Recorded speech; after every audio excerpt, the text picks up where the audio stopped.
Chers frères et sœurs dans le Seigneur, bonjour. Éternel, notre Dieu, merci pour cette nouvelle journée de vie. Merci d'être toujours encore avec nous, tes enfants. Tu nous as choisis pour être avec toi ce matin alors que d'autres se sont endormis.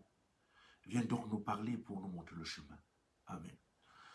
Je partage avec vous, bien-aimés dans le Seigneur, le texte de Marc chapitre 9, le verset 36, où il dit « Et il prit un petit enfant et le plaça au milieu d'eux. » Chers frères et sœurs dans le Seigneur, Jésus marche avec ses disciples. Alors, il descend de la montagne de la transfiguration où il était monté. Et lorsqu'il arrive dans le village de Capernaum, il va appeler ses disciples à l'écart pour leur demander de quoi, n'est-ce pas, il parlait sur le chemin. Alors, parce que lui, ses oreilles entendent tout.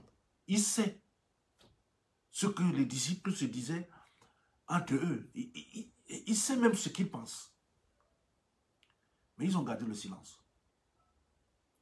Parce qu'en chemin, en fait, ils discutaient entre eux pour savoir qui est le plus grand. Et donc, la question de Jésus les gêne. Et le contraste ici, là, est tellement grand, si grand, bien aimé dans le Seigneur. Parce que Jésus, lui, venait ici de leur annoncer sa passion. Jésus, lui, il est dans quelque chose de difficile qui se prépare pour lui.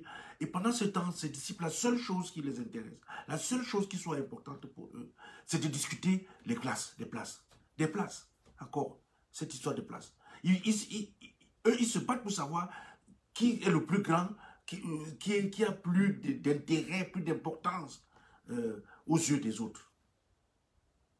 Alors, ce désir, bien aimé dans le Seigneur, d'avoir la première place ou d'être en vue, elle est la base de la majeure des mauvaises situations qui gâtent l'Église, n'est-ce pas, de Dieu, qui déshonorent la parole de Dieu. Parce que aujourd'hui, dans les églises, ce sont les ambitions personnelles et les rivalités, d'ailleurs qui se cachent à peine. Ce sont elles qui constituent l'essentiel, le gros, n'est-ce pas, des activités de tous ceux qui, soi-disant, sont là pour accomplir une œuvre pour Dieu. Alors le Seigneur, qui a posé la question à ses disciples, c'est quelqu'un qui est plus grand que leurs erreurs. Parce que il va leur épargner ce genre de conversation, que ça ne continue pas là dehors où d'autres personnes peuvent entendre. Il a pris ses disciples, il est entré dans la maison. Et c'est là que la scène extraordinaire se passe.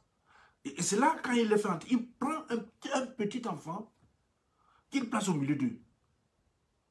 Et puis, il va prendre cet enfant, dans ce petit enfant, dans ses bras. Mais avec beaucoup de tendresse. Il ne s'agit pas comme aujourd'hui, les gens, on montre des gens qui prennent un enfant comme si on ramassait un bâton ou un sac. Non, c'est avec beaucoup de délicatesse, beaucoup de soin, beaucoup de tendresse que Jésus va prendre ce petit enfant, et n'est-ce pas, et entre ses bras, et il va s'identifier à cet enfant en disant que quiconque reçoit à mon nom un de ces petits enfants me reçoit moi-même. Quelle leçon, bien-aimé dans le Seigneur. Quelle leçon. Laissons un peu ce matin cette leçon pénétrer dans nos cœurs. Que le regard du Seigneur découvre au fond de notre être ce qui constitue les racines du mal. Cet orgueil, cette vanité qui nous habite. Bien-aimé dans le Seigneur, les ambitions personnelles et le moi. Un moi, comme un puits qui ne se remplit jamais. Parce que je dis moi, mais il n'y a rien de plus dangereux que d'être dans l'univers de Dieu et d'avoir des ambitions personnelles et d'être quelqu'un qui vit essentiellement pour lui-même, moi. Le Seigneur Jésus continue en disant que si quelqu'un veut être le premier, qu'il soit le dernier. Si quelqu'un veut être le premier, qu'il soit le dernier. Il désigne pour ceux qui marchent après lui, ceux qui veulent le suivre, qu'il faut qu'ils apprennent à être des serviteurs et non des chefs, des patrons. C'est moi. Mama Jova, c'est moi. Non.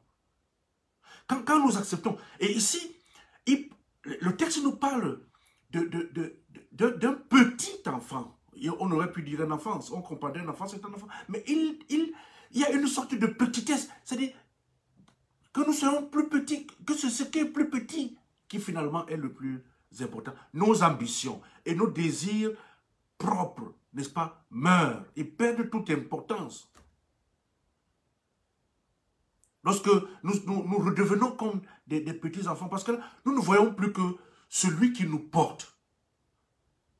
Si nous sommes des petits, nous sommes des bébés, nous ne voyons notre espoir et nos yeux sont rivés sur la maman qui nous porte. Le serviteur, nous les enfants de l'église, nous qui nous disons serviteurs, nous devons avoir un seul regard. Nos yeux doivent être tournés vers le Seigneur. Vers le Seigneur. Qui nous porte. Il nous porte comme il porte. Parce que le Seigneur ne veut pas porter de grosses charges. Il porte ceux qui acceptent d'être des petits enfants. Et il les porte. Et dans le regard, dans l'échange, ils reçoivent, n'est-ce pas, le jus du maître. Et ce jus-là les nourrit. Et eux, ils sourient au maître. Le thème de notre partage ce matin, pour éviter que nous soyons sûrs, nous continuons sur les mauvaises voies. C'est que Jésus exige que celui qui le suit ait un cœur comme le cœur d'un petit enfant. Laissons-nous transporter par le Seigneur. Laissons-nous porter par le Seigneur. Soyons petits. Ne devenons pas de grosses charges entre ses mains. Mais acceptons que lorsqu'il nous porte, qu'il ait entre ses mains, lui, un petit enfant. Amen. Éternel, notre Dieu, nous te disons merci pour ta parole de vie. Nous te disons merci. Accepte-nous. Nous sommes des gros éléphants dans nos fautes, mais nous voulons devenir des toutes petites chéris, petits papillons entre tes mains pour que tu nous transformes. Viens et accepte-nous au nom de Jésus. Amen.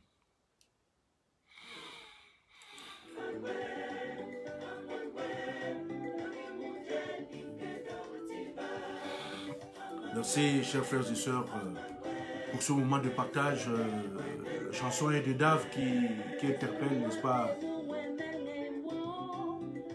dans sa chanson, pour dire que